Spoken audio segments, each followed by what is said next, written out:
tsara ianao sy natao ambany tsotra izao fa nanjotony rehetra kondeha toerony herisetra iaretanao herisetra tao amin'ny vava sekenay fikasian-tanana zay mandrava lavinay herisetra tao ankolaka okizay toerinay mba hofolaka satria noforonina ho tsara zahay tsy natao ambany mihitsy satria zay fa manazotony rehetra ko toerinay ny herisetra o ajanony ny herisetra okizay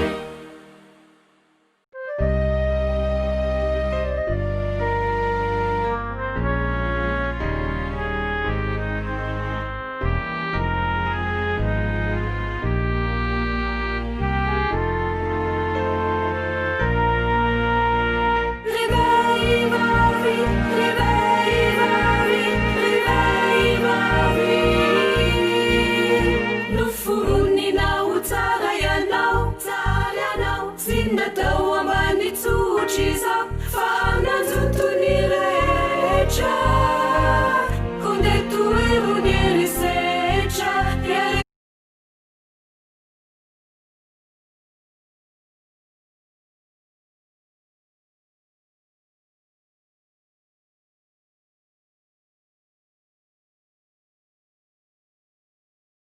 miderahan Jehova miantsony anarany atao fantatra any amin'ny firenena ny asany mirao azy mankalaza azy saintsaino fahagagana rehetra ataony atao vorearehanareo ny anarany masina aoka hifaly ny fony izay mitady an' Jehova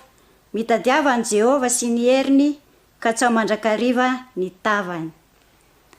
iara-ideran'Andriamanitra isika amin'ny alalan'ny hira 570.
Iaraka hanondrika ny lohantsika isika hivavaka. Ry Andriamanitra masina tsara sy mpanao ny tsara indrindra izay ny an-danitra, amin'izao sabata masina izao dia indreto izahay zanakao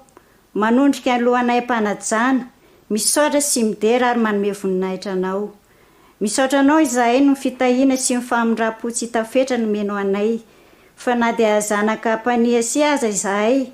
dia nomenao tombonandro, nomenao indray ny fitahiana sesehena sazo anay nandritra ny enemanay iny.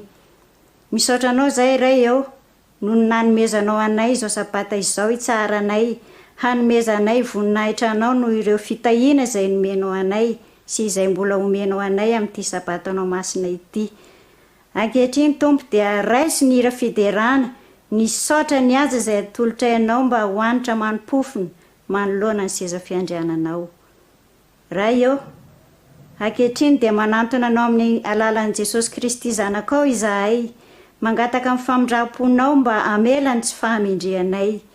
Diovy izahay ary amasino amin'ny alalan'ny rasoa Kristy Jesosy izay nalatsany teo Kalvari mba anadio sy anavotana anay. Ka raha andre ny teninao izahay, hianatra ny teninao,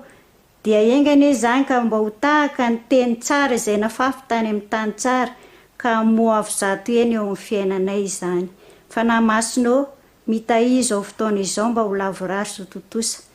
Fa tononona sy angatana izany vavaka izany no ny amin'ny anaran-tsoan'i Jesosy Kristy zanakao. Amen. Izahay ato amin'ny distrika Mandrosoa dia faly miarahaba antsika rehetra izay manaraka izao fotoana manokana izao amin'izao sabata masina izao, na amin'ny alalan'ny onjam-peo radio Aziz izany, na amin'ny alalan'ny pejy ny Facebook. Andriamanitra manan-karem-pahasoavana anie hitahy antsika tsirairay avy, ka samy hita fifaliana sy fahasambarana isika eo ampanarahana izao fotoana izao. Andriamanitra ihany koa no hita angatantsika mba hitahy ny fitaovana rehetra izay andraisantsika izao fandarana izao, ka mba ahita fifaliana isika tsirairay avy eo ampanarahana ny fotoana rehetra izay atrehantsika eto. Avy hatrany isika dia hiditra eo amin'ny tatitra maneran-tany. Miarabantsika indray natratra izao sabaty izao. Ho an'ny Gabon isika amin'ity tatitra eran-tany ity ary somary azo tombony ianareo ankizy tanora satria miendrika sary miaina ny tantara fizikona vavolombelona izay ho tanterina amintsika anio. Mitondra ny lohateny hoe Natsaritra Jesosy ny ady. Manara-finaritra ary. Andranitra ady any Age, zazalahy 13 taona Emmanuel izay mpiara-mianatra aminy teo anelanelan'ny taranja français sy fizika. Mpianatra amin'ny sekoly Adventiste Libreville any Gabon izy ireo. Fantany mantsy fa manana toetra mora tezitra Age, koa dia nanomboka nanaovany resaka mahatezitra. Tezitra Age ka avy hatrany dia namely temaina azy. Tsy tiany Emmanuel izy ilay voafetaka ka mifelahany koa Age. Vao maika tezitra Age ka namely totondry. Tangorona ny naman'izy ireo sady nampirisika hoe alefa aza manaiko resy izany. Tonga ny surveillant rehefa nareny tabataba, nasiany ala teo ny ankizy ary izy roa kosa ny sarahany. Fa manino nareo miady?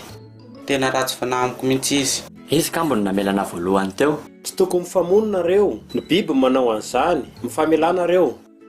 Voasazy izy roa natokana hevitra ataony roa mba handinika ny zavatra nataony. Tolava tokoa izany fotoana izany. Rehefa avy eo dia hoy Age. Fa manino ianao ny ratsy toetramo? Mba misangisangy anie zahay. Azafady fa tena tezitra. Rehefa tonga amin'ny fialan-tsasatra dia nalefa ny raibeny hamonjy lasy ny mpisava lalany Age. Ny mpampianatra baiboly azy ireo dia nanatrika izany ihany koa ary mampianatra azy ireo mandritra ny fotoam-bavaka maraina sy hariva. Tamin'ny fiafarany lasy izay naritra 3 herinandro dia nanontany izy raha toa ka misy amin'ireo ankizy no te hanolotra ny fiainany ho an'i Jesosy, ary nilaza izy fa Jesosy dia afaka manova ny fo ka hanolo ny fahatezerana ho lasa fitiavana sy fiadanana. Rehefa nandray izany Age dia tsaroany ny toetra ny mora tezitra ka mahatonga azy hamono ankizy. Naniriniovy izy ary nivavaka. Tompo te hanaraka anao aho. Dia nitsangana izy ary nanantona teny aloha, gaga ny namany nahita azy nitsangana. Faly kosa izy sy ny mpampianatra. Taoriany batisa rehefa nivoaka ny rano i Age dia toa ohatry ny taloha ihany nahatsapany ny tenany. Nieritreritra mantsy izy fa hisy zavatra mahagaga be hitranga. nandeha nefa ny fotoana hitany ihany hoe ny zavatra niova tsy toy ny taloha ary nanamany aza dia nahita fa atao tsy mora tezitra toy ny taloha intsony izy. Taoriany lasy dia nitondra biskuit tany am-pianarana Emmanuel mba ho amidiny. Mbola tsy te hihinanao androany, ohatrany hafahafa zany. Eo moa mba mividiany Tsy te hihinanao aho. Tsy nividy age. Toa nahatezitra ny Emmanuel zany ka nikapohany age. Tsy nahatezitra ny age nefa zany fa lasa izy nandeha niala moramora. Faly tokoa izy satria no fanampian'i Jesosy dia afaka tamin'ny toetra ratsy ny taloha nanovany fony Jesosy. 3 taona lasa izay ny ampahany tamin'ny fanatrany sabata faha-13 dia nanampiana tamin'ny fanorenana sekoly izay afaka mandray mpianatra 700 eo teo amin'ny tanàna misy any Age any Libreville any Gabon. Misaotra ny amin'ny fanampianao tamin'ny alalan'ny fanatitra ka nahafahana nanova fiainan'olona maro.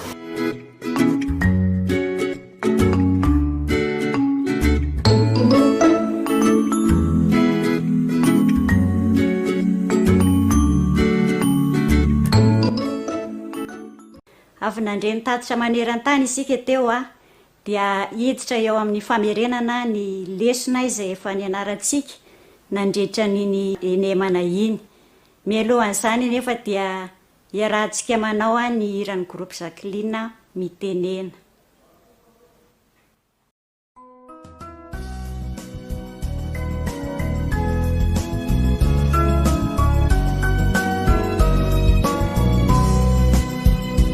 Emisauchanao Jesu malalo Chachizao futona mamizao Yanaranai antunguchao Izai pianachao Kuambitenenare Jesu malalo Izai anuchalana Irate nyadamina itwecha kawampunaya kuambitenenare Jesu malalo izahai yanuchalana kairate nyadamina itwecha kawampunaya Irate nyadamina itwecha kawampunaya.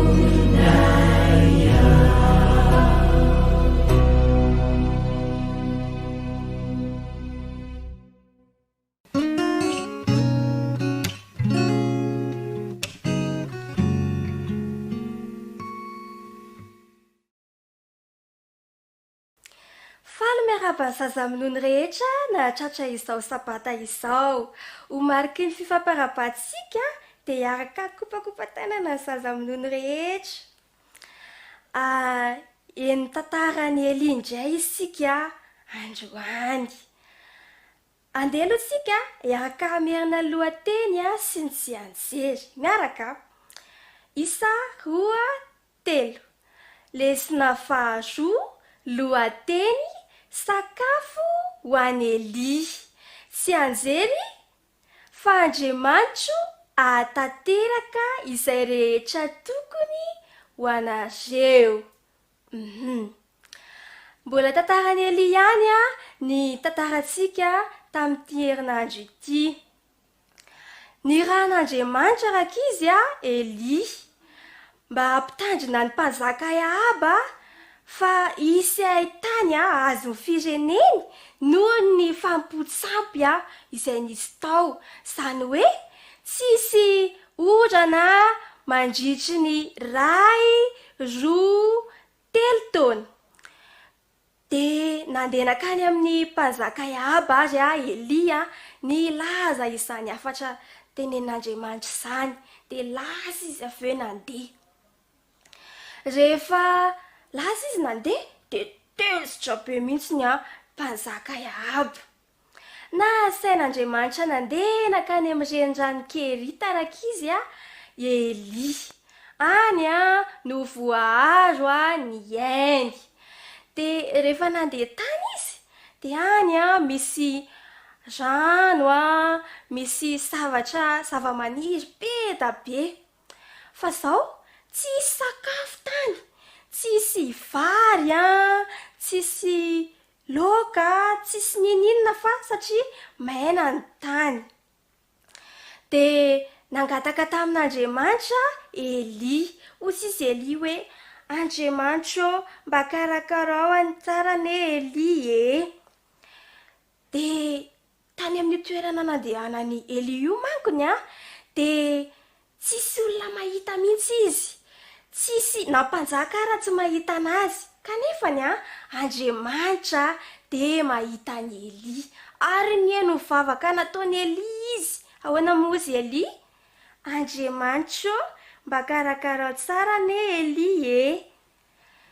De henon'Andriamanitra rakizy a ny vavaka nataony Eli.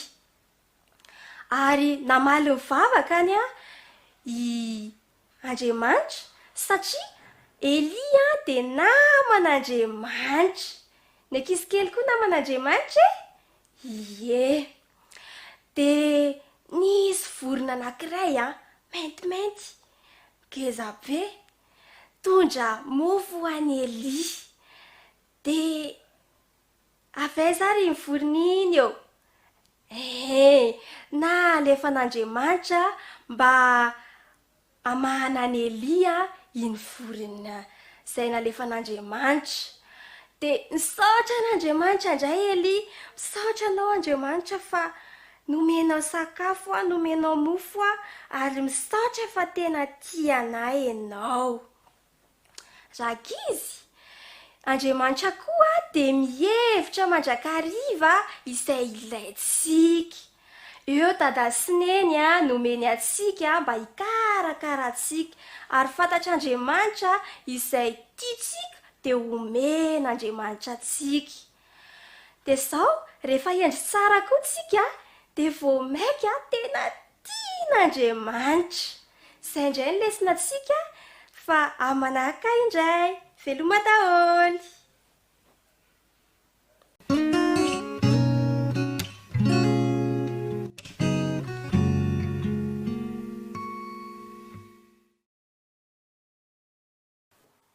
Miarahaba ny sasapody rehetra indray a, 3 ka hatramin'ny 4 taona nahatratra ny sasabata mahafinaritra be izao. Mihaino tsara daholo a, de mifantoka tsara ny saina, de mipetraka tsara daholo. Fa tonga eo amin'ny famerenana ny lesontsika izao. Lesona fahafiry moa isika izao?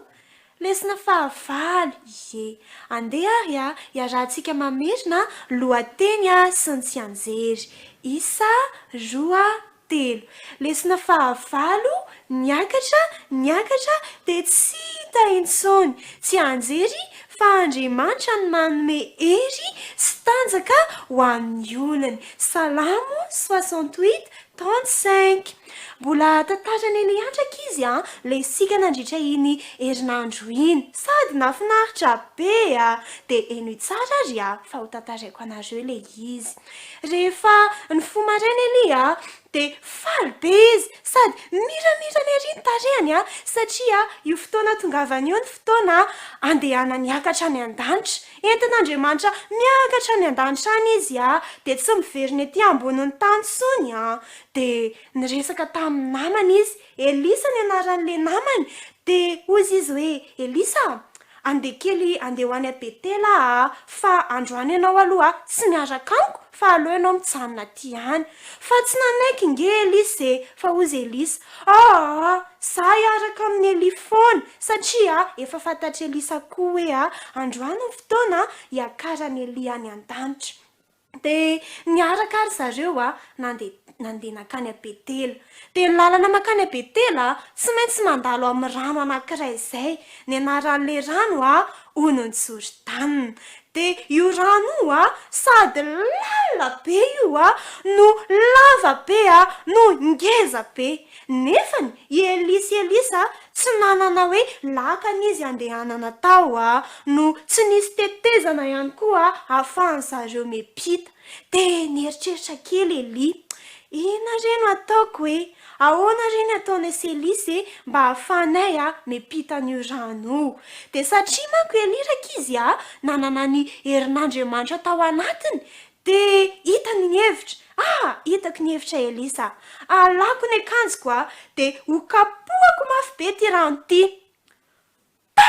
indray mandeha ozy izy Elisa way sokatra le rano nisy fahagagana be de lasa tany maina be ny teo amin'le lalana de afaka nandeha teo amin'le tany maina iny Elisa rehefa feo amin'izay de nanontany any Elisa za zao andeha hiakatra ny an-danitra de tsy veriny ety intsony fa angatao amiko sy zavatra tiany Elisa rehetrarehetra fa omeko any Elisa daholo zany rehetrarehetra zany eritreritra kely teo amin'izay Elisa zao Elia omeo ana le fahaizanao rehetrarehetra reny le fahaizanao manasitrana le fahaizanao manao fahagagana le hery rehetrarehetra nomen'Andriamanitra anao omeo ana daholo reny de zao mbola ataovy betsaka noho le anao ny eny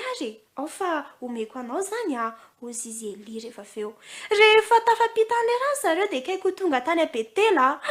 nisy zavatra fahafantranga indray aveo nisy zavatra nidina foana tety ambonin'ny tany de ina ry le izy kalesa afo le izy kay de zao nety niny kalesa afo iny niakatra Elisa de niakatra Eli de niakatra izy de tsy tahitsony kaikay nety ny tany an-danitra Eli rehefa feo amin'izay de nandeha nody Elisa rehefa izy nody iny de nahazo hery tamin'Andriamanitra izy de afaka manao fahagagana de afaka manao ny tsara rehetrarehetra ho an'Andriamanitra koa izy de rehefa tonga teo amin'ny ony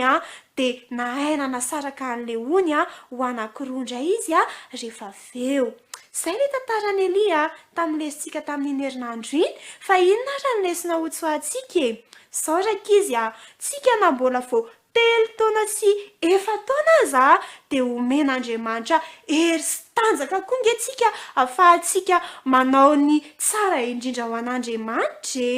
de afaka manao ny mikarakara ny namantsika ihany koa isika amin'ny alalan'izany hery omen'Andriamanitra tsika zany zay lesika rakizy tamin'iny herinandro iny fa mino fa mbola hianatra lesiny indray nareo amin'ny herinandro veloma daholo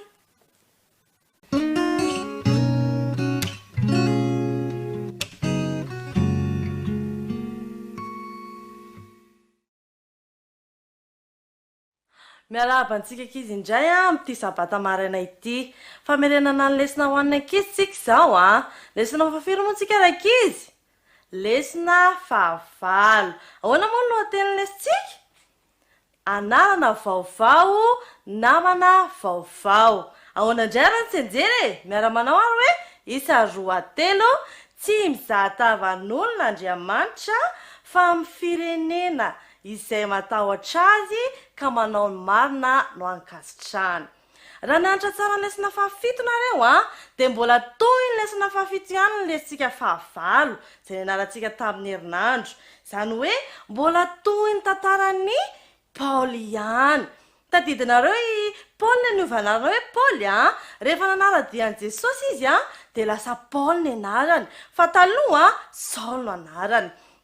de rehefa nanaradian'i Jesosy de namany de ny namany sasany nanaraka anazy nanaradian'i Jesosy fa sasany kosa nanenjika izany asa fitoriana filazantsara izany de mbola nanoina nanenjika foana namandreo tsy tiany mihitsy ny Paoly sy le namany mitory filazantsara de rehefa niamafy izany fanenjehany izany tao Jerosalema foana ny tantara noho ny seho de lasa nitsoaka le mpanaradian'i Jesosy sasany de nitsoaka zareo de tany Antiokia zareo no nonina aveo de rehefa tany Antiokia zareo de tsy nijanona amin'izao fa mbola nanao foana ny asany nitory filazantsara foana tsy reraka izy maro ny olona miteniteny sy manenjika any zareo fa mbola nanao ny asany foana izy ireo nefa izany tanàna Antiokia izany rakizy de tanàna misy jentilisa be da be na de misy jiosy ary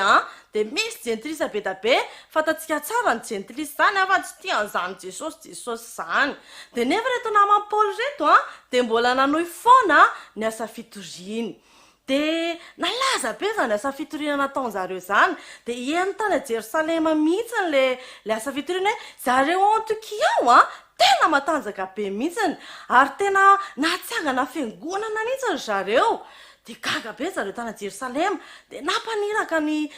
Barnabasy izy ireo niangavian'izy ireo Barnabasy hoe andana hoe Barnabasy jereo zany lazany ao Antiokia zany ohatrany hoe tsy natoky kely zany zareo dia lasa zany Barnabasy noho ny tonga tany Barnabasy dia gaga izy rakizy fa naniny mbola matanjaka be ny asa fitoriany mbola matanjaka amin'ny fiangonana mijoro tsara fiangonana tao Antiokia dia resy lahatra ary Barnabasy fa tena hiaraka amin'zareo ato Antiokia anampy an'zareo ato tena nampy zareo dia nanampy any Barnabasy dia gaga Barnabasy tena mila fanapintsika zany dia tao an-tsainy voalohany tonga dia Paoly ny tao an-tsainy hoe andeha ho atsoky Paoly anampy atsika dia lasa izy nitady amin'ny Paoly nefa tamin'izay fotoana izay tsy tao a Jerosalema tsony fa lasa izy nody tany Tarsosy tany amin'ny tanindrazany zany Paoly nanao asa fitoriana dia tsy nijanona mihitsy nefa amin'ny Barnabasy fa lasa izy nitady amin'ny Paoly dia hitany Paoly tany Tarsosy dia nitantaraina anazy tao daholo zany hoe zao angery Paoly matanjaka be zareo any Antiokia mila tena mbola mila iasana any satria misy jentilisa maro nefa misy jiosy ihany koa dia lasa Paoly niaraka tamin'ny Barnabasy tonga tany Antiokia zareo rehefa tonga tany izy ireo dia mbola nanohy foana ny asa fitoriana izay nampanirahany Jesosy azy ireo dia natanjaka be dia mitory foana ny namany mitory Paoly mitory Barnabasy avy eo amin'izay ahoana ozy nareo maro ny jentilisa resy lahatra tamin'ny asa izay nataon'izy ireo zany rakizy na tonga ny lohateny lesika hoe namana vaovao sy anarana vaovao satria nahazo namana vaovao izy zareo dia ireo jentilisa izany ka ho antsika ankizy ihany koa manomboka izao dia mila mahaka namana vaovao satria tsy natao antsika rena ny fahalalana an' Jesosy sy ny fahasoavany fa natao ho an'ny olona rehetrarehetra sy ireo ankizy namantsika rehetrarehetra ihany koa.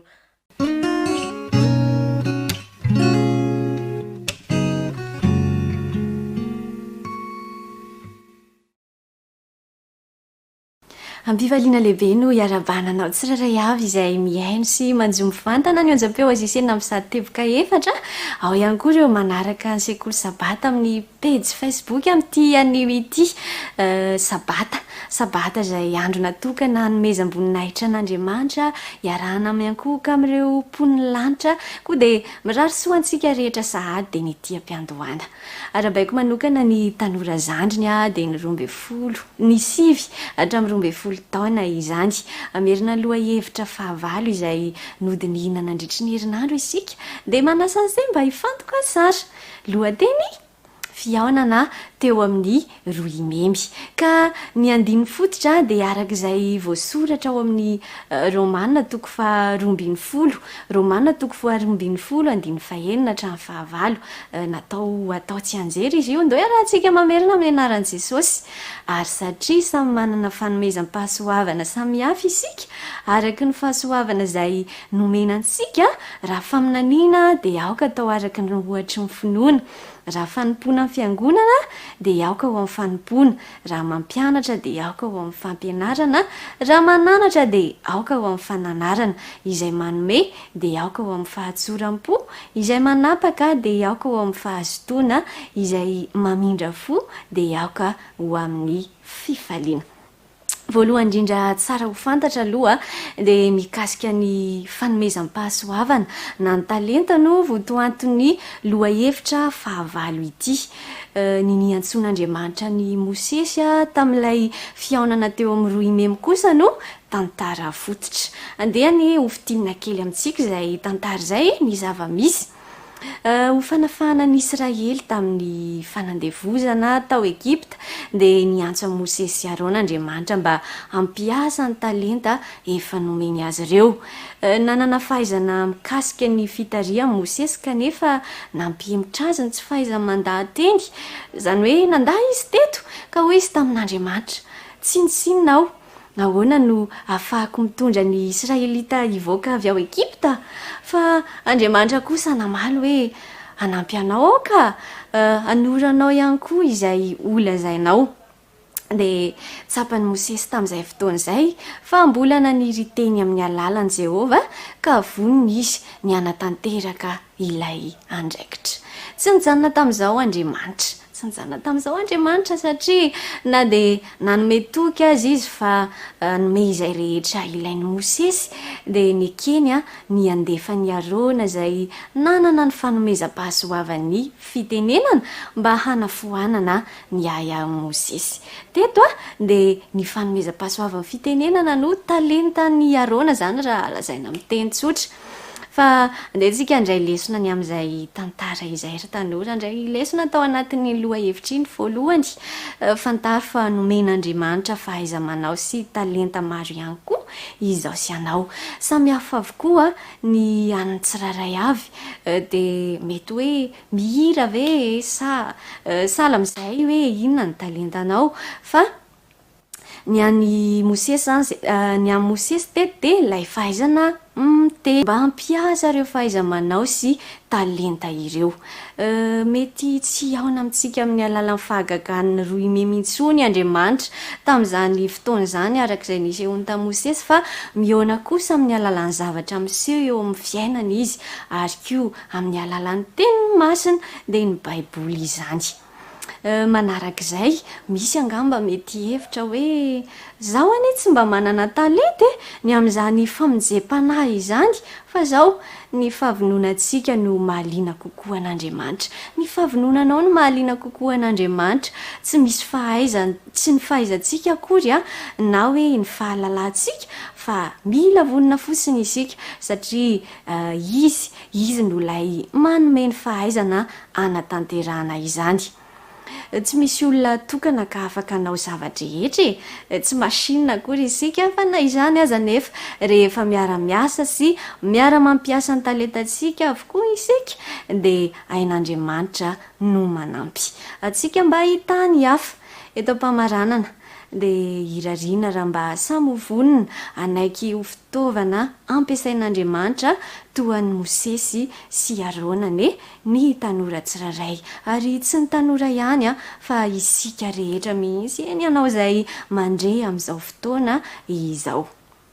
Tapitra sahady ny anjarantsika ry tanora zandry ny malala isany mirary soa ny rehetra hatrany dia mirary ny fitahin'ny tompo ihany koa mametraka ny veloma ho amin'ny manaraka indray. Veloma tompoko.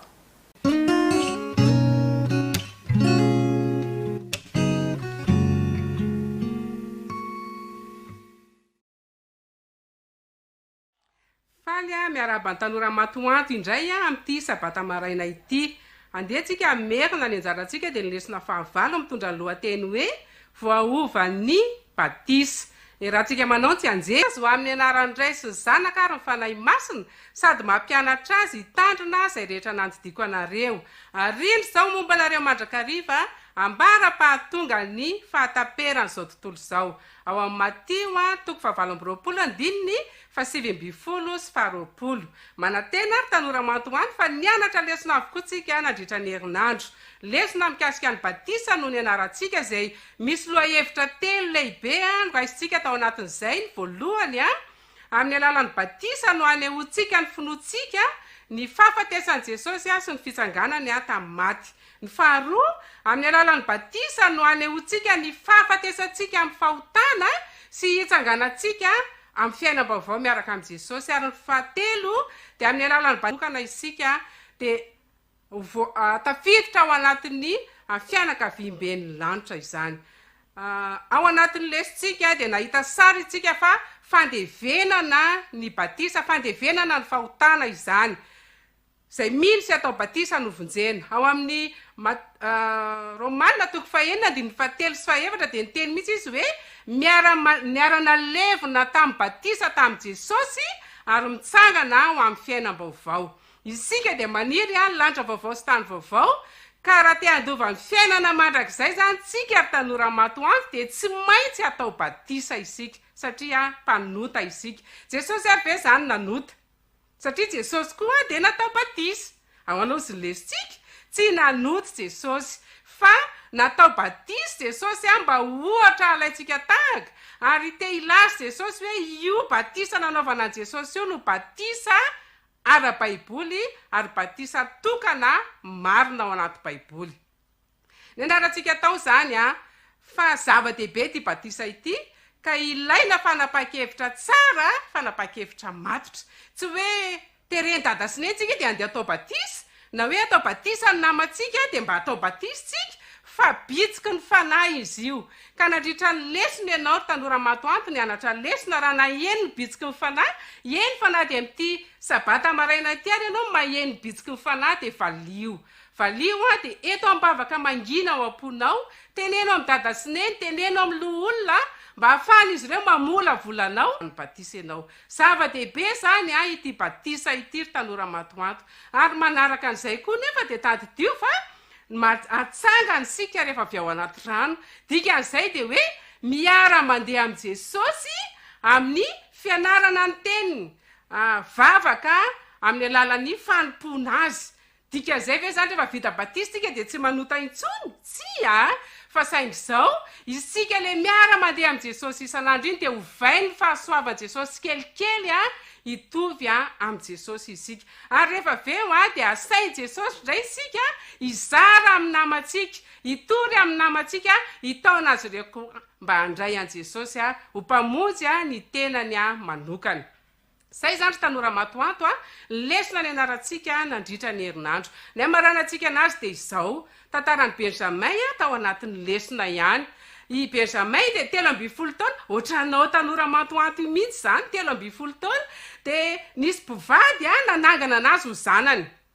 Dia hozy izy Benjamin, ohatrany ahoana reny fiainako miaraka amin'reto dada sy neniko vaovao reto hoe mba hafinaritra sa hasosotra e? Dia rehefa tao an-tokantrano tena ny fitiavana ny Benjamin foana dada sy neny, tahaka ny fitiavana dada sy neny ianao koa zany dia nikarakarainy naneho ny fitiavana. Fa saingy izao tao anatin'ny roa taona Benjamin dia nikomy tamin'ireto dada sy neny reto satria mahasosotra azy ny fanehoana fitiavana izay natao taminy. Tsy nanova ny fitiavany dada sy neny any Benjamin nefa izay toetra ratsy ny Benjamin izay. Ary rehefa nandeha ny fotoana dia fanerasera teo foana zany Benjamin sy reto dada sy neny vaovao reto, dia ny farany no nafinaritra ny fihavanany tantara voaova ny fitiavany dada sy neny i Benjamin. Ka lasa olona be fitiavana, lasa olona tsara fanahy. Izay zany le hoe miara mandeha amin'ny Jesosy ao aorian'ny batisa, hovainy ny fahasoavan'i Jesosy tsika tanora matoanto rehetra ary ny faniriako amin'ny fotoana izay mampety azy tsara indrindra dia hiroso amin'ny rano batisa ianao. Hitombo amin'ny fahendrenana ianao, hitombo amin'ny fitiavana ny tenin'Andriamanitra dia mandra-piaona indray ary.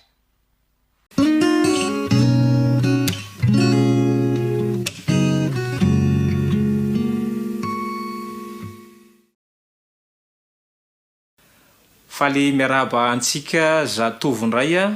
amin'izao sabata maraina izao. Lesona fahavalo itsika mamantatra ny fanetretena. Mbola mikasika ny Nebokadnezara ny lesona antsika amin'izao lesona fahavalo izao. I Nebokadnezara dia mipetraka any Babilôna, ka andetsika ho any Babilôna mihitsy ny aloha hoe aiza ho aiza misy azy. Avy eo golfa persika makany manaraka ny reniranony Eufrata, izay ray amin'ireo renirano efatra tany Edena, i Gihona, Pisona sy Hidekela, Eufrata. Ka nanamorona an'io renirano Eufrata io no misy any Babilôna eo atsimo andrefany Bagdad amin'izao fotoana izao any Irak zany. Any zany tsika no iresaka momba an'ity Nebokadnezara ity. Mpanjaka ny firenena lehibe anankiray izy, izay nanana ny maha izy azy.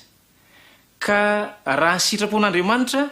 dia firenendehibe tahaka ny babilôna ireo zany a no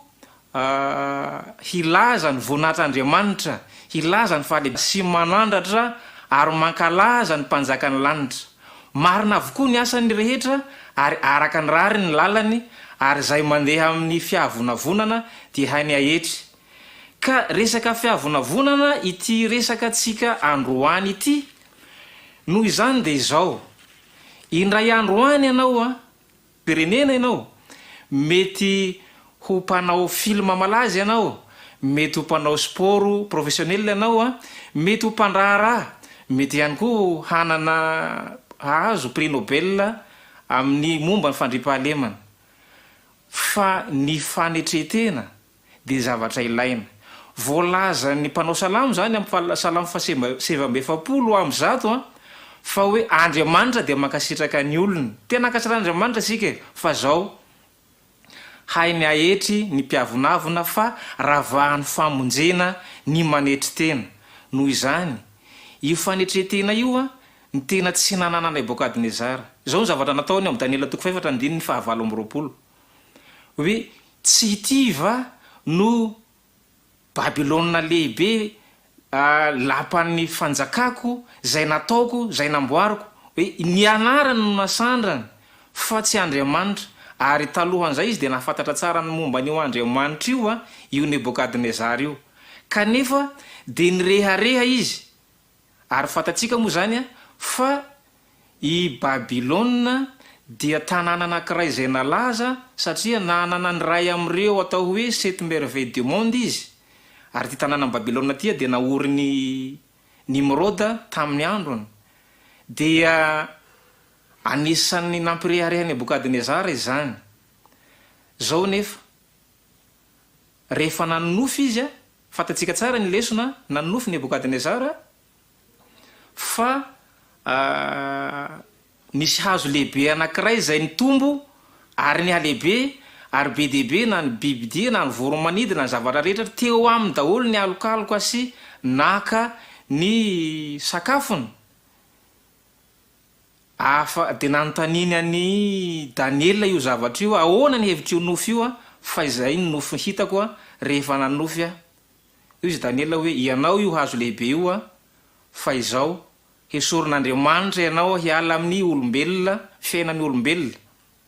Afaka rombony 10 volana natao hoe heritaona zany dia nisy feo tonga tamin'ny Daniela tamin'ny Nebokadnezara tampoka hoe hiala amin'ny olombelona ianao, satria izy le niteny hoe ity tsy tiva no Babilôna lehibe lapan'ny fanjakako zay naoriko. 7 taona teoriana izy ihany nahatsapa rehefa nandrandra ny lohany di Nebokadnezara, satria ny avonavona tena tsy tian'Andriamanitra. Hoantsika zatovo, ao amin'ny Baiboly tsy misy miteny hoe aza miavonavona. Ao amin'ny fitsipika ny fiangonana tsy misy miteny hoe aza miavonavona. Fa ny avonavona nefa dia tsy mahavoavonjy. Ary rehefa tsy mahavoavonjy dia fahotana. Noho izany dia zao, ny avonavona, ny fanandratantena dia zavatra amboamboarina. Fa ny fanetretena no anisany mivoaka amin'ny maha izy antsika, maha isika antsika. Koa ny zavatra angatahany dia zao, isika zatovo samy hotahin'Andriamanitra amin'ny fanetretena zay nanantsika. Andriamanitra no mba tsika mandrakariva ka hanome tsika fahendrena fa itsika no hideran'Andriamanitra fa tsika tsy hideran-tena. Omba tsika ny Tompo. Amen. Alohan'ny hidirantsika mifamerenana ny lesony lehibe zay efa nianarantsika raha teo dia raha tsika miredina ary vetrany ny hira Jiro Mazava.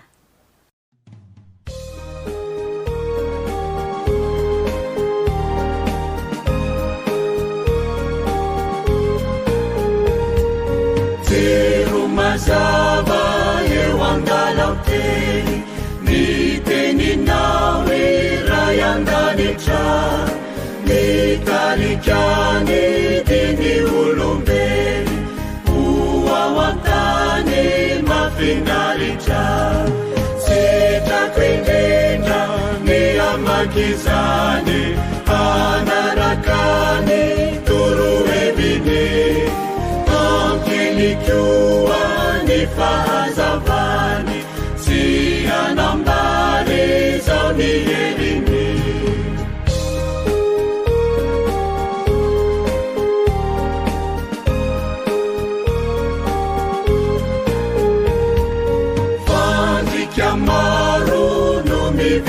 teny andalana izany aveko nefa matoky findroreny teny dia mitsilo ny finoako tsy trako indrindra ny amakizany anaraka ny toroheviny ampielikoa ny fahazavany tsy anambary zao ny heriny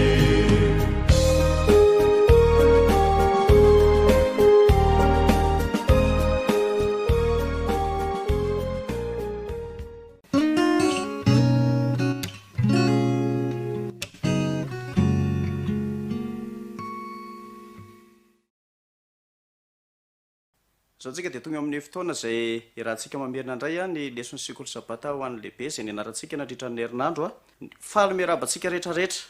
mafinaritra ny fiarahantsika rehetrarehetra ao anatin'ity fotoana ny sekoly sabata ty ka dia miarabanao tokantranao a ary manasanao a samba oliana amin'ny fiarahantsika mianatra ny lesona sekoly sabata zay ny anarantsika mandritra ny herinandro ny lohateny lesona zay anarantsika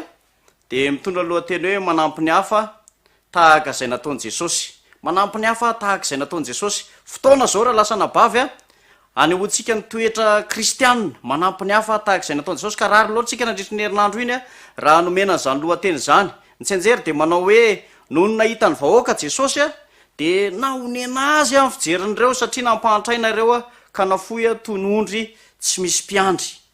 rehefa nahita ny vahoaka betsaka niaraka tamin'ny jesosy araka ny tsenjery zay hitantsika teo zany enontsika teo dia hoe naonena azy amin'ny fijerin'ireo tsy mba taka amin'ny fijerin'ny olona am'izao hoe faly rehefa misy vahoaka betsaka miaraka aminy fa hitan'i jesosy tamin'reto vahoaka zay niaraka tamin'reto a fa mampalahelo izy ireo nandritra ny fiainan'i jesosy teto ambonin'ny tany a dia niafatratra ny hafa jesosy tsy velona ho an'ny tenany izy a fa mba hanompo ny hafa nanome zay ny lany manodidina azy mihitsy jesosy ary nanompo an'andriamanitra tamin'ny fanehoana fitiavana sy famindra-po tamin'ny hafa ny tanjon'i jesosy dia hanehoa ny fomba fiasan'andriamanitra teto amin'ity planeta izay misy atsika ty araka ny voasoratra ao amin'ny boky tana masoandro ny fahasalamana takila 7:20 dia izao ny voasoratra hoe ny fomba fiasan'ny kristy irery ihany no anome fahombiazana marina hatrarana amin'ny vahoaka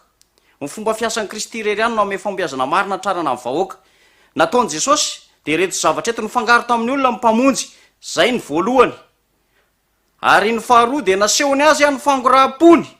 ary ny fahatelo a dia nanome zay nylain'ireo izy a ary nahazo ny fitokisa amin'ny faefatra zay jesosy vao nyteny hoe manara ahy ny lesona zay ny anarantsika tamin'ny herinandro zany dia misy fizarana telo lehibe ny voalohany dia hoe ny fangaro tamin'ny olona mimpamonjy a ka nasehony a ny fangoraham-pony ny faharoa a dia hoe nanompo tamin'izay nylain'ny vahoaka jesosy ary ny fahatelo a dia ny afatra nataony jesosy ho an'ny fiangonana amin'ny asa fanaovatsoa ny fizarana voalohany zany dia hoe ny fangaro tamin'ny olona mimpamonjy ka nasehoany a ny fangoraham-pony araka ny tsenjery zay hitantsika teo moa zany dia nafinaritra ny jesosy a miaraka tamin'reto vahoaka reto kanefa dia naneo a ny toetra an'andriamanitra izy a teo anatrentsika olombelona lavo a sy mpanota nijery araka ny hitantsika eo amin'ny lesona dia hoe nijery ny tsara tao amin'ny olona mandraka rivo jesosy ny côté pozitiva foana no nijereny jesosy sy nasongadiny jesosy a tamin'reto olona zay mifanerasera tamin'reto na dia fantatra andriamanitra tsara ary fa tonga hanavitra min'nympanota zay very a andriamanitra teto amin'ity planeta tany ity ary nataony zay amoahany tsara indrindra tao amin'ireo olona zay mifanerasera taminy nanometsy ny azy ireo a mpitarika ara-pivavahana tamin'ny androny a noho izy mandray mimpanota ka miara mihinana aminy araky ny hitantsika tao amin'ny Luka 5:12 dia mandray tsara ny mpanoty jesosy mifampitakosina amin'ny mpanoty jesosy miaraka amin'ny mpanoty jesosy ary miara mihinana amin'ny mihitsy nampitebiteby fatratra azy ireo ny fisakazainy jesosy tamin'ireo ratsy fanahy ny mpitondra fivavahana tamin'izany fotoana zany zay miataka tamin'ny mpanota dia nampitebiteby azy hoe ilay lehilahy zay ny everina ho masina manana fahatsararana sy mifahataterahana mifahamendrena teo amin'ny toetra amin'ny maha olombelona ny jesosy dia indro fa nisakaiza tamin'ireo ratsy fanahy samy hafa tanteraka tamin'ny fihevera mpitondra fivavahana tamin'izany mantsy ny zavatra sy ny fihetsika nataony jesosy no everiny mantsy fa ny fivavahana dia mampisaraka amin'ny vahoaka an'andriamanitra amin'ny mpanota ka tsy tokony hifangaro amin'ny mpanota mihitsy isika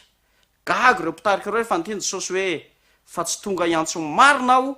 fa ny mpanota ry havana ny fangaro tamin'ny olona ny mpamonjy ka naseho ny fangoraha-pony ozy Jesosy hoe ianareo fanasany tany tiany Jesosy koa isika raha ho tonga fanasana tamin'ny androny romanina mantsy na tonga Jesosy nanao ny fanoharana ny sira dia natao solo ny vola ka zay be sira zany no mpanan-karena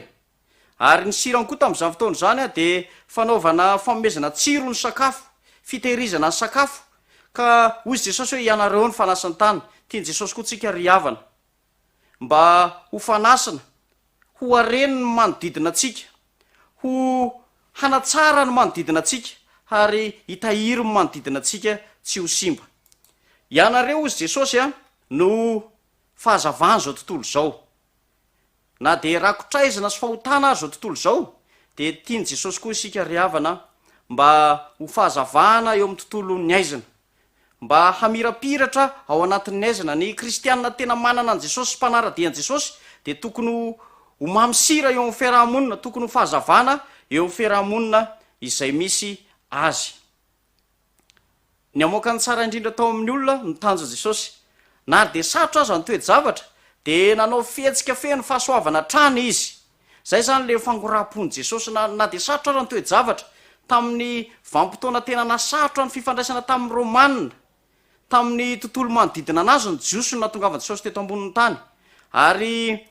tohatra ny toejavatra sarotra teo amin'ny lafiny ekônomika lafiny politika lafiny sosialy ny vanim-potoana natongavany Jesosy ambarany lioka nefany fa na dia nisy zavatra manahirana raha tamin'ny fifandraisana dia talanjona noho ny teny ny fahasoavana naloka amin'ny vavany ny vahoaka araka nhitantsika eo amin'ny lioka toko faefatra andiny 2:20 ijaona dia manambara fa ny fahasoavana sy fahamarinana kosa dia tonga tamin'ny alalan'i Jesosy Kristy ao amin'ny jaona toko 1:7 nahazo ny fon'ny olony Jesosy rehefa naneho ny fangorahany sy ny fitiavany ary famindram-pony tamin'ireo mpanota rehetra izay fanerasera tamin'ny nanokatra amin'ny fono azy izy ireo noho ny amin'ny teny fahasoavana izay naloaka ny vavan'i Jesosy anondoka tao Kapernaum Jesosy dia nisy kapiteny anankiray nakao ka nitaraina taminy manao hoe tompoko ny ankizy lahako mandry ao an-trano marary mipalesisa ka mijaly loatra dia hoy Jesosy taminy ho avy aho asitrana azy ty miaramila romanina ity zany araka ny fitantarany lioka dia naniraka loholony jiosy mba hitaraina amin'i Jesosy nasitrana an'io ankizy lahany izay marary miparalesisa ao mpandrino mijaly loatra dia hoy Jesosy namaly tsotra hoe ho avy aho kanjo rehefa tonga tena akaiky ny tranony ity miaramila romanina ity Jesosy dia izao ny zavatra nitranga hoy Jesosy hoe fa namaly ilay kapiteny ka nanao hoe tompoko tsy mendrika hidiranao ambany tafitrangoko ao fa mitenena ihany dia ho sitrana ny ankizy lahako zany fanehoany zany miaramila romanina ny finonan Jesosy tsy mendrika hidiranao ambany tafitrangoko dia natonga an Jesosy miteny an'io miaramila romanina io tamin'ny mpitiavana manao hoe lazaiko aminareo marina tokoa fa tsy mbola nahita finoana lehibe toy izany ao na dia tamin'ny Israely ary tohana amin'ny fony ty miaramila romanina ity zay hitantsika eo anaty sotra masina moa fa io miaramila romanina io dia efa mpino an'Andriamanitra azo lazaina hoe nanaraka amin'ny fivavahana jiosy na dia ny raha ny fahefana romanina ara mba hanatanteraka ny asa mamiaramila any amin'ny faritanin'ny jiosy kanefa dia naneo fitiavana an Jesosy koa zany miaramila romanina zany ary vo mainka nampitombo ny finoany sy ny fitiavana an'Andriamanitra ny teny Jesosy mbola tsy nahita finoana lehibe toy izany na dia tamin'ny Israely aza ry havana isika kristianina koa amin'ny fijerintsika amin'ny manodidina atsika dia tokony hijery ny fahatsarana izy ireo ny zavatra mety ho vitana izy ireo raha manana ny Kristy izy ireo ary tokony hangataka amin'ny fanahy mihitsy tsika mba hiasa ao anatintsika fanahy masina hananatsika fangorahana hananatsika fitiavana eny hiantra ny hafa tahaka an'izay nataon'i Jesosy raha everina hoe ho mpitondra manjakazaka ny natongavany Jesosy teto amin'ity planeta tany ity dia tsy nanao soa tamin'ny miaramila romanina Jesosy tamin'ny romanina Jesosy kanefa na dia ny hafa firenena aza de vonony jesosy a haneo fitiavana an'izy ireo manana hery miasa mangina ho amin'ny tsara eo amin'ny fiainan'ny hafa ny teny ataontsika rehefa mampahery sy feny fahasoavany zany mitiky zany fa mila mitandrina tsara sika amin'ny teny mba tsy handratra olona zay vao tonga amin'ny finoana na mono zay finoana kely mirehitra ao am-pony sika move tsy tsampanao fa ny teny mamy a izay nataonao de nambabo olona maro eo am' jesosy mety ny teny masorenany koa zay nataonao de nampivoaka ny hafa tany ivelan'ny varavaram-piangonana ry havana aoka isika hanana foantra haneo fitiavana fotoana zao a hanehotsika teny mamy araky ny lesona zay nianaratsika izany fomba fiasan jesosy zany a ny fangaro tamin'ny olona naneo ny fangorahana de tokony ny fomba fiasatsika am'izao fotoana zao ny fizarana ny faharoan'ny lesona de hoe nanompo tam'izay nylain'ny vahoaka i jesosy tamin'ny fomba fiaino aina mantsy a sy tena mezinezina amin'n'izaran'i jesosy ny fahamarinana ny fahapokasoka tamin'ny olona samy hafa manan-javatra ilaina isika isan'andro zavatra ilaina ara-batana moa ve tsy misy zany zavatra ilaina ara-tsaina ara-pihetsepo sy ara-panahy maniry fatratra mihitsy a ny amaly reny amin'ny alalantsika kristy raha mihevitra any amin'ny fahatserovatena sy ny fahorin'ny hafa isika ka maneo fiaino aina ny fitoriana ny filazantsara ny fizarana ny filazantsara ny fizarana fahamarinana zay nataony jesosy ary nyhevitra mandrakariva zay zavatra ilain'ny olona izy a sy mahaliana ny olona ary io fomba fiheveran'i jesosy io de no tanterahany mihitsy a ny anatanteraka ny nofinofy sy ny fikasan'ireo oloreo zay niaraka tamin'i jesosy mety ho fahasalamana na many olona amin'ny fanoana anoanana izy na many olana tamin'ny fahasairanana rery jesosy eny nanampy an'izy ireo mihitsy izy a teto am'ty tany ty jesosy de tsy tonga mba hangataka tamin'ny olombelona mpanota sy mantra fa tonga izy mba hanome tsampan'izy ireo fa misy zavatra ilainy a sainga tsy voavahany samy rery zany olana zany ka ilainy fanampiana mety ilainy mety eo amin'ny manodidina atsika angamba ty lohahevitra faharoa ty hoe manome zay zavatra ilaina mba ahafahantsika manokatra ny fon'ny olona ho an' jesosy manome zay zavatra ilaina mety ty hiala amin'ny fidoroana angamba am'izao vampitoana misy atsika zao de midoroka ny olona noho ny adi-tsaina noho ny fahasairanana noho ny nadi-painana maro samy hafa dia rehefa tsy misotro mifoka migoka ary de mampalahelo mila tsika reny olona reny hanampy anazy a hiala amin'ny fidoroana mety misy olona ndray mihinana foana ka de manatavy tena ary de mitady vaolana ndray a mba hampianana ny vatana mety misy olona manodidina atsika mihitsy manana olana ara-tsakafo eny mety mpiara mivavaka amintsika isa-tsabata mihitsy a ny tsy manana sakafo akory amin'ny andro sabata ry havana zareo zay anananao ho an'ny mpiaramonina aminao ho an'ny mpiaramivavaka aminao ho an'ny mpiray fanantenana aminao fa ireny ny tena fianakavianantsika raha voataonantsika ho any an-danitra fotoana izao hamomezatsika zay ilainy mpiaramonina amintsika mety miteny ianao hoe tsy manana eny mety marina zany no mifahasairanana kanefa mizara manome fa zay kely eo ampelantananao a misy tsy mety manome fatrapahihitra ozy soratra masina kanefa misy manome foana kanefa izy vo mainka mitombo fananana ihany ry havana handao izara ho an'ny hafa mba afahatsika maneo amin'ny kristy eo amin'ny manodidina atsika nanompo tam'izay nylainy vahoaka jesosy de vaolana ho an'ny fiarahamonina sy ho an'ny vahoaka tam'izany fotoana zany ry havana iza no ijoro vaolana eo amin'ny manodidina atsika eo amin'ny mpiaramonina amintsika eo amin'ny fiangonatsika am'izao fotoana andalovan'ny firenena zao tolo zao ao anatin'ny fahasarotana izao sy anao no andrasan'ny tompo maniry fatratra ny amaly reny amin'ny alalantsika kristy raha mihevitra ny amin'ny fahatserovatena sy ny fahorin'ny hafa sika ka maneo ny fahalianany sy ny fanantenany ary nofinofiny manome zavatra nylain'ny olona tamin'ny andavanandro jesosy ary fotoana zao ao anatin'izao valanaretina izao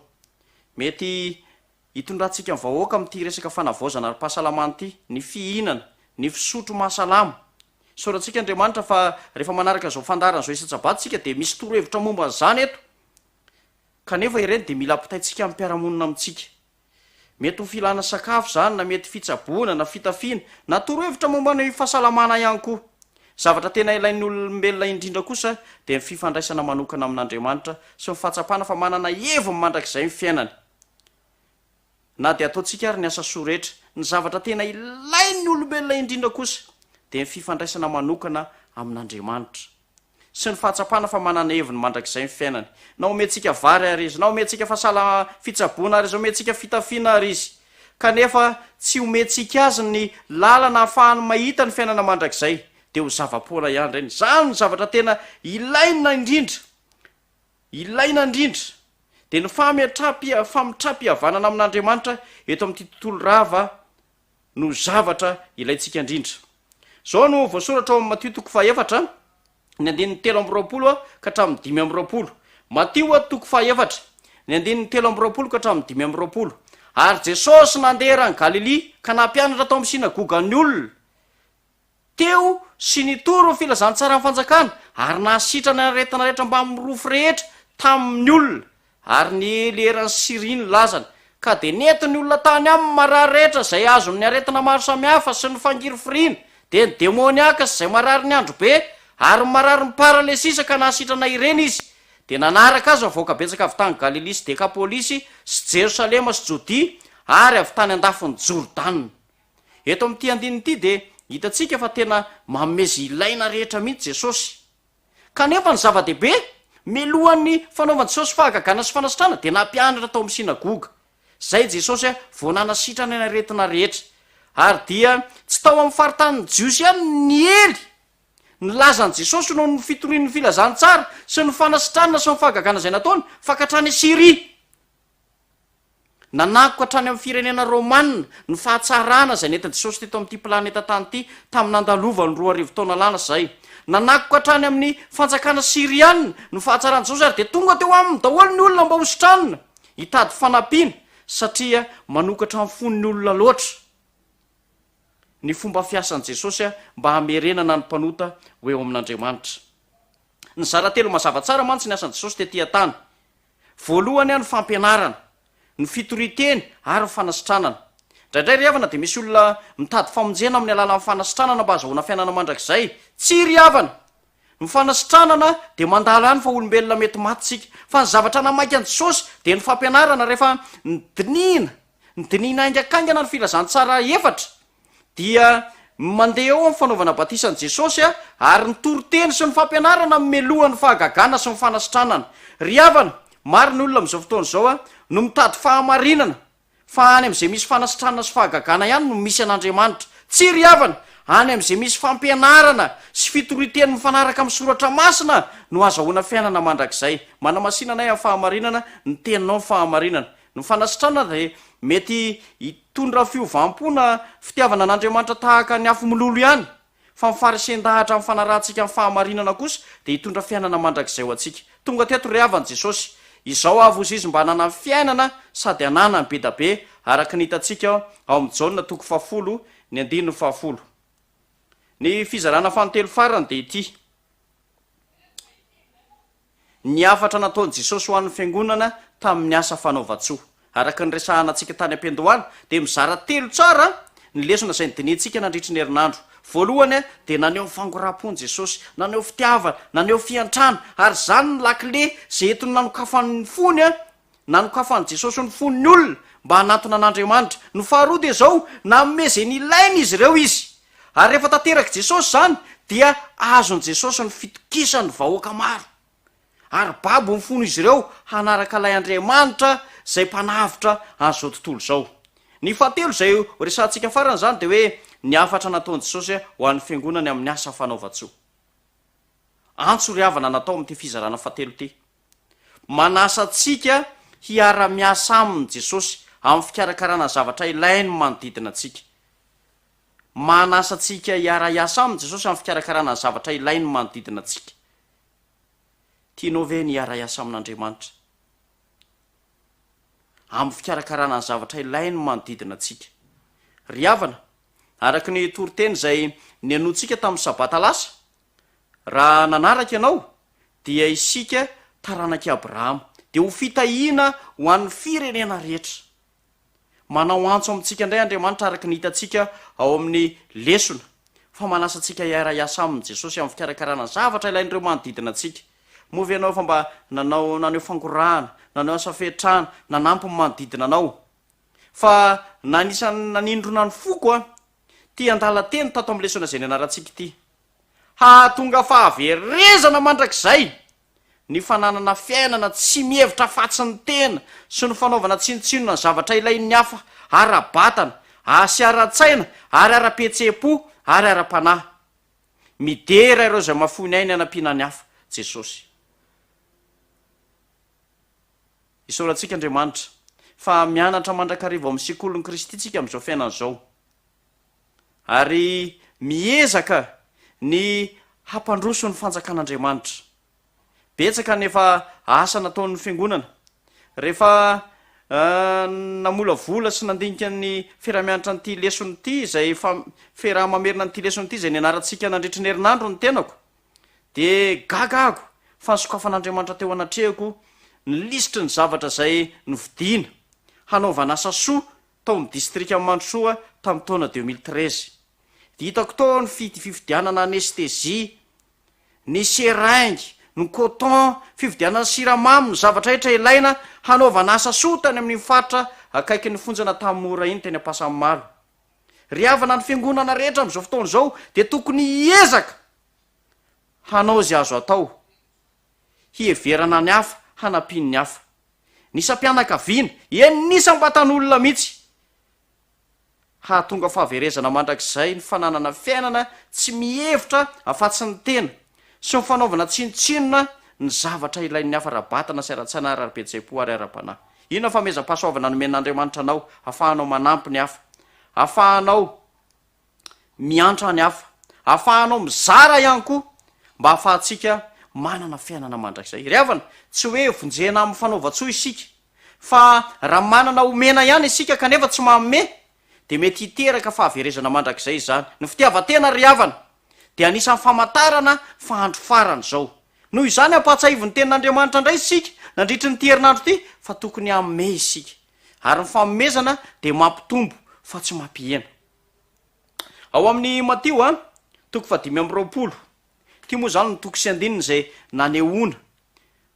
nanehoana nazavaina tamin'ny alalan'ilay vakiteny zay mivakitsika teo amin'ny Matio 5:20 4:30 ka hatramin'ny 7. Manasanao mba handray ny baibolinao ka hiaraka maky zany tsika ao amin'ny Matio 5:20 4:30 ka hatramin'ny 7 vakitsika amin'ny anaran'i Jesosy. Ary am'izany ny mpanjaka de ilaza am'izay eo akavanany hoe totahiny raiko mandovany fanjakana zay voavoatra anareo hatr'izay nanorenana izao tontolo zao. Fanonao de nomenareo anina, nangetaheta aho de nampisotroanareo, ny vahiny aho de nampiatranonareo, tsy nanan-kitafy aho de nitafianareo, narary aho de nitsabonareo tao hatramin'ny maizina aho. I Jesosy ho aho dia novanginareo ary de namaly azy marina ka nanao hoe tompoko ovina no hitanay nony ianao ka nomenay hanina, na nangetaheta ka nampisotroanay,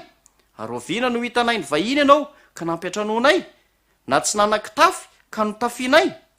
ary ovina no hitanay narary ianao natao hatramin'ny maizina ka novanginay. Dia hamaly ny mpanjaka ka hanao aminy hoe lazaiko aminareo marina tokoa araka izay fa nataonareo tamin'ny anankiray amin'ny reto rahalahiko kely indrindra reto no nataonareo tamiko. Ry havana tsy hanampy ny olona manana noho ianao mety angamba mety hanoro-hevitra anazy ianao, hame fampaherezana anazy ianao, hame teny mamy azy ianao, fa misy zavatra mandrakariva hifanampiana eo amin'ny fiainana. Ary eto Jesosy de milaza arak'izay fa nataonareo tamin'ny anankiray amin'reto rahalahiko kely indrindra reto no nataonareo tamiko. Ho antsika eto Antananarivo sy ny manodidina, mahafinaritra ny asa zay fa nataontsika tamin'ny lasa, mizara ho an'ny tsy manan-kitafy eny amoron-dalana, manome sakafo ho an'izy ireny. Ry havana fotoana tokony hanohizantsika fiangonana ny asa bebe kokoa noho ny tamin'ny lasa izao, hanehoantsika etabe mandehandeha marobe ny amin'ny fiarahamonina misy atsika manohy ny asan'i Jesosy. Ary isika izany manao antso aminao ny tenin'Andriamanitra androany, andao retsika hiverina eo amin'ny fomba fiasan'i Jesosy, mangoraka manome zay ilainy mba ho azontsika amin'ny fitokisan'izy ireo, ary ho tsampatsika fa rehefa manao an'ireny asan'andriamanitra ireny ampifaliana isika dia voasoratra ny an-danitra ny anarantsika ary ho azotsika ny fiainana mandrakizay famitianantsika ny lesona zay ny rahantsika nianatra nandritra ny herinandro de mamelana reo a mba hiara-maky amiko a ity andalatsoratra zay voasoratra ao amin'ny boky a patriarka sy mpaminany a ity boky patriarka sy mpolo malaza amin'ny baiboly rehetra de nanana zavatra omena no manodidina azy ny mpiaramonina taminy a mba hahafahan'izy ireo koa tonga eo amin'ny Kristy dia i Abrahama no ohatra lehibe indrindra amin'ny maray mino azy de zao voasoratra amin'ity boky patriarka sy mpaminany ity a takila 2:10 ao paragrafy 2 ny valisoa nampanantenain'Andriamanitra ny vahoakany a de tsy eto amin'ity zao tontolo zao ity tsy mba nanana ninonina teto Abrahama na de era-paladia akory azy araka ny voasoratra amin'ny asan'ny apôstôly toko 7:15 nanan-karembe izy ary nampiasa zany areny zany a ho fanomezam-boninahitra an'Andriamanitra sy ho fanasoavana ny namany fa tsy mba no hevery tanàna taminy izay samy mpanompo sampy ary nampanantena azy a ny tankanana holovany mandrakizay na ny tenana nefa na ny zanany na ny zafiny de tsisy nahita amin'ny fantanterahana zany teny fikasana izany rehefa nandevina ny vadiny izy de voatery ny vity fasana tamin'ny kananita tompotany ilay zona andevenana tao Makipela no mba hany fananany teo amin'ilay tany nampanantenaina i Abrahama tamin'ny andro nandoa holovany teto amin'ity tany ity de mpanaradian'Andriamanitra anisa multimilliardaire mpanan-karena nananlaza nanamay izy azy i Abrahama kanefa araka ny voasoratra ato amin'ity boky patriarka sy mpaminany ity de ozy izy hoe tsy mba nananinninona teto i Abrahama na de era-paladia azy nanan-karembe izy ary nampiasany zany areny zany ho famomezam-boninahitra an'Andriamanitra sy ho fanasoavana namany vokatra ny asa soa no fanampiana ny hafa zay nataony Abrahama satria tsy no heveriny a eto amin'ity tany ity no lovany sy fananany fa nieritreritra i Abrahama fa ny lanitra kosa no fananany sy tanindrazany izany rehefa nandevina ny vadiny izy de voatery ny vity fasana tamin'ny kananita tompotany riavana etreto i Abrahama zay atsotsika hoe ray nomeno maty ny vadiny na de tany andevenana ny vadiny ary ny fasana andevenana ary de mbola mividina tamin'ny kananita Andriamanitra nefa nampanantenana azy fa omenana azy ny tany Kanana tsy tanteraka zany tamin'ny androny zanany katramina de katramin'ny zafy keliny arany tsy tanteraka hoe Abrahama nandovany tany Kanana inona reny zavatra mafindrindra nangatahan'Andriamanitra taminao hoe efa nangataka ny ainao ve Andriamanitra mba hanimpona azy atolorony tsara indrindra any amintsika mba hanomezam-boninahitra an'Andriamanitra heny hitomana ny hafa ho eo amin'ny Kristy ary raha samy manatanteraka nyity lesona zay niananantsika mandritra ny herinandro ity isika de ho betsaka ny olona ho voavonjy handova fiainana mandrakizay hitantsika rehetra ny tompo ny am'izay fiarahantsika mandinika ny lesona zay irahantsika mamerina ny lesona zay nianarantsika nandritra ny herinandro iny zao tsika de tonga amin'ny fotoana amerenantsika ny fanatitra izay fanatitra ny sekoly sabata izany mba hampandrotsika ny fitoriana ny filazantsara maneran-tany ataon'ny fiangonana izany dia ny feokira zany no enotsika mandra-pahavitan'ny fanatitra ny sekoly sabata izany tahtsika rehetra ny ny tompo ny am'izay fiaraha-mianatra ny lesona zay ary ho tainany koa ny asika ao anatin'ny fanatitra ny sekoly sabata zay fa atolotritsika ankehitriny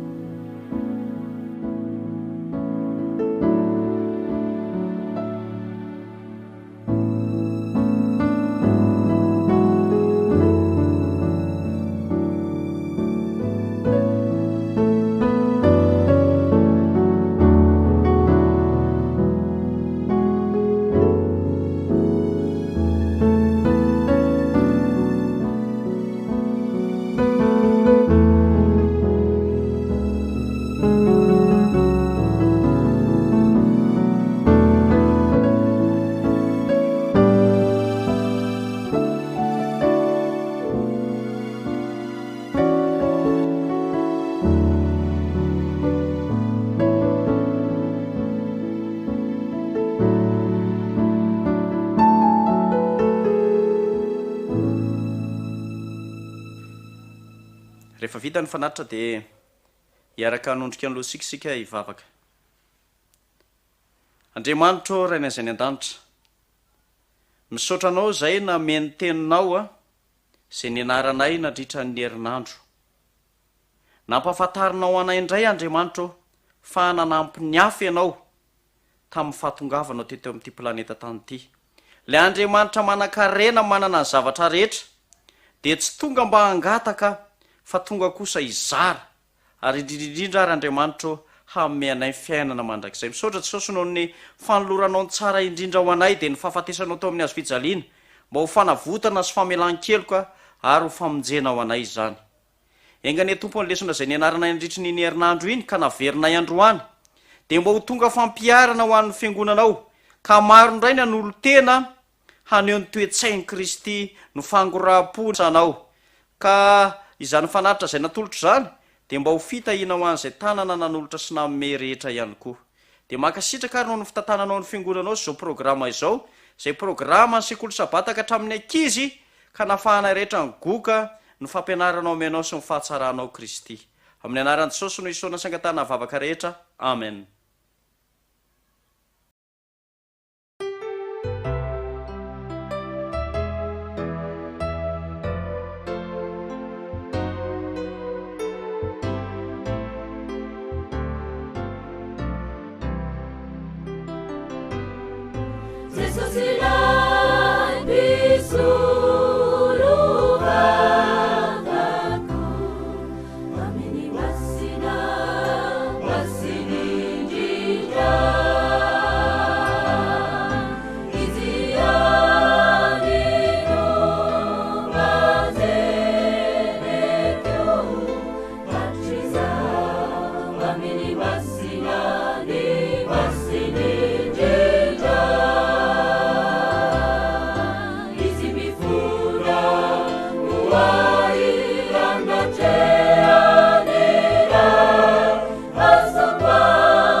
Samba cha, oh samba.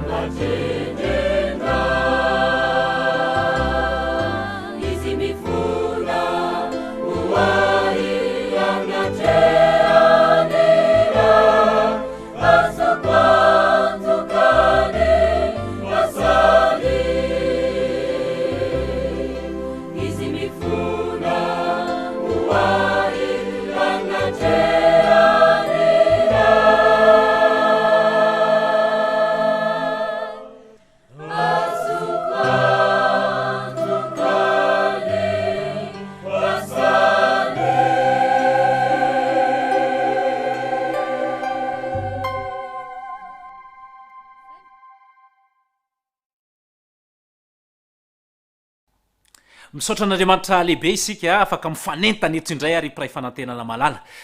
misy zavabaovao zay tiana ho resahana mialohan'izay nefa dia tiako a ny manentana antsika rehetra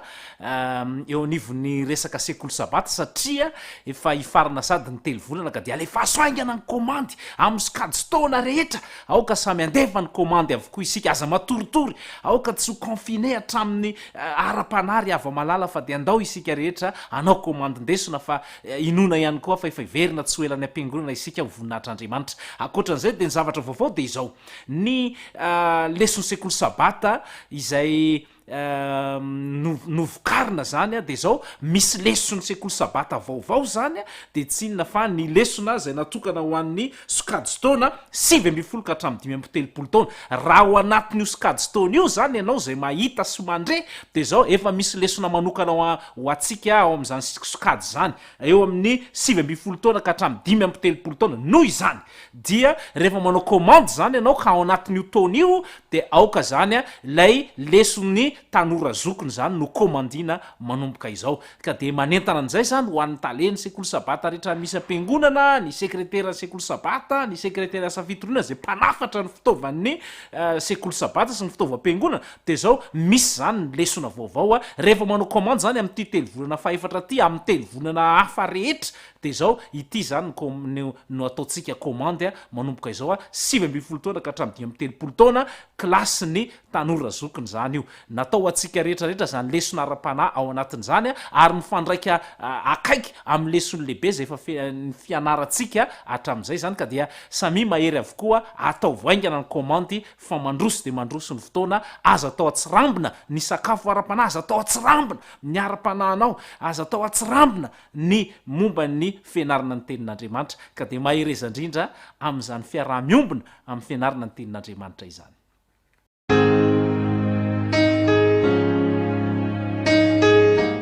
miarabantsika rehetra indray atao anatin'ity fandarana manokana ity arak'izao fahitantsika zao ny taleny départementan'ny sekoly sabata eo anivon'ny fiondrona amben'ny fédération ny fiangonana adventiste aty amin'ny ranomasimbe indiana ny pasteur Rado Rakotonandrasana no vahintsika atao anatin'izao fandarana izao miarabanao pasteur miarabanao namana Edouard ary miaraba ny mpijery rehetra ankehitriny tao anatin'ny fandarana farany isika dia niresaka mikasika ilay taridalana vaovao eo anivon'ny sekoly sabata taridalana ho an'ny tanora zokony misy ve ny vaovao hafa akoatran'izay azo ampitaina pasteur ny voalohan-teny namana Edouard dia tiana ny mampatsiahy antsika rehetra fa nanomboka tamin'ny 10 ny volana jona lasa teo dia fa azontsika jifaina any amin'ireo dépositaire rehetra zay efa nampahafantarina antsika ny lesony sekoly sabata amin'ny telo volana fahatelo ity na ihany koa sika manantona mivantana ty amin'ny imprimerie ty somanany rariny mba hanjifa izany ny fanirina dia hanao fanandramana isika mahafinaritra fa miezaka isika ary miamitombo izany ainona nefa fa mbola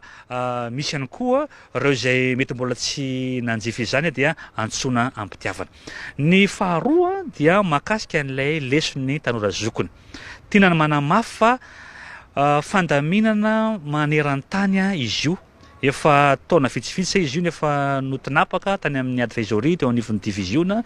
nirana tamin'ny foibe maneran-tany efa nresana koa izy io taty amin'ny ranomasimbe indiana misy antsika fa Andriamanitra moa ny mpandahatra ny zavatra rehetra ary nona fa izao fotoana izao no tanteraka dia fandaminana avy amin'Andriamanitra koa manomboka amin'ny telo volana faefatra amin'ity taona 20 ity zany dia isy lesona natokana ho an'ny tanora zokony izay ao anatin'ny sokajy taona 20 hatramin'ny 10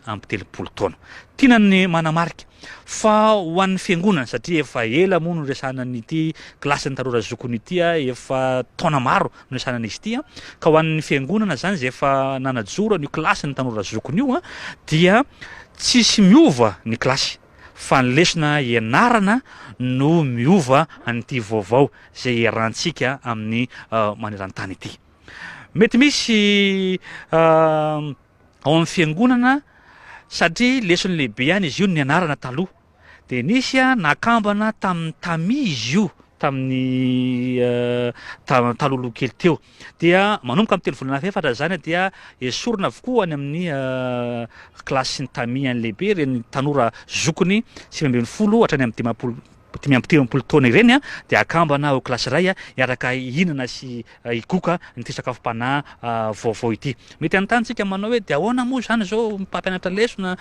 fanetanana sy ny mpandrindra mety mbola nansarotra ve zany a de azadiny fa ao anatin'io sokajy taona io a maro amin'izy ireo a ny filopitarika maro amin'izy ireo a ny pitarika maro amin'izy ireo a ny maniry ho filopitarika ka fanandramana manokana ho azy ireo ny hitondra sy hitarika ho amin'ny fandrindrana sy fanetanana anyity klasy ity misy ihany koa mety tena manao hoe ka ny anay vitsikely a mety roa mety ho telo fotsiny tanora zokony amin'ny fiangonanay a ahoana natao de azadiny fa ny ten'Andriamanitra de milaza fa raha misy hoe roa telo mivavaka amin'ny anarako dia eo ampovoany aho ka zava-dehibe ny iombonan'izy ireo a amin'izany sakafom-panahy saza ho an'izy ireo zany anisan'ny mampiavaka ihany koa sy ny antony manokana hoe natao telo volana faefatra lizy a satria ao anatin'io ihany koa ny andianany voameram-panendry ka ahafahan'ny fiangonana zany zao efa mieritreritra sahady hoe ahoana koa no atao anatin'ny voameram-panendry no ny fahasoavan'Andriamanitra hiatrehana ny taona 2022 raha mbola sy tonga ny tompontsika ka dia matoko simeno izay fa anao ny fandaminana rehetra ny fiangonana mba hanasarantsika izany tanjona eo amin'ny klasin'ny tanora zokony izany farany a namana Edouard mety nisy nanao fandaminana hafa tsy mitovy amin'izay teny zay mety hoe misy ihany koa ny klasin'ny tanora zokony fa mety tsy voaja tsara lay taona tao anatiny dia amin'ny telo volana faefatra amin'ity zany tohizo aloha lay klasy ny tanora zokony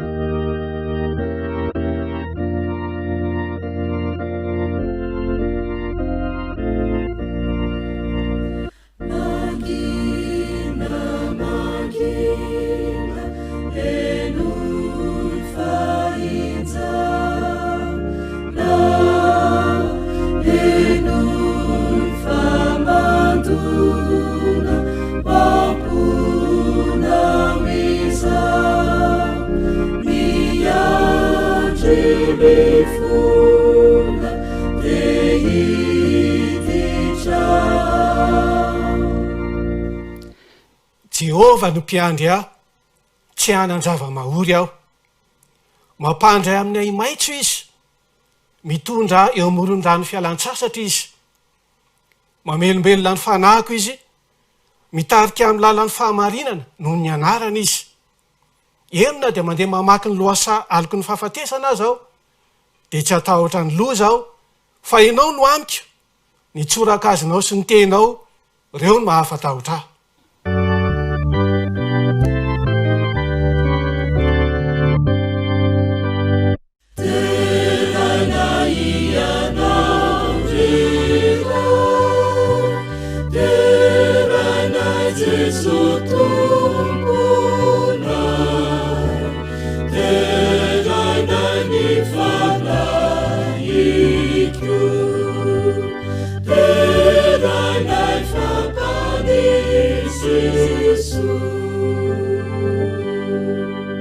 Sotranao zay Andriamanitra nimenao an'izao sabata manokana izao indray mba ahafahana manome voninahitra ny anaranao tonga eto ny vahoakanao ihany koa amen. Faly miarabanao izy dia andro fanamariana manokana ny fiangonana Adventista maneran-tany niady amin'ny herisetra izay no mahatonga n'ilay loha hevitra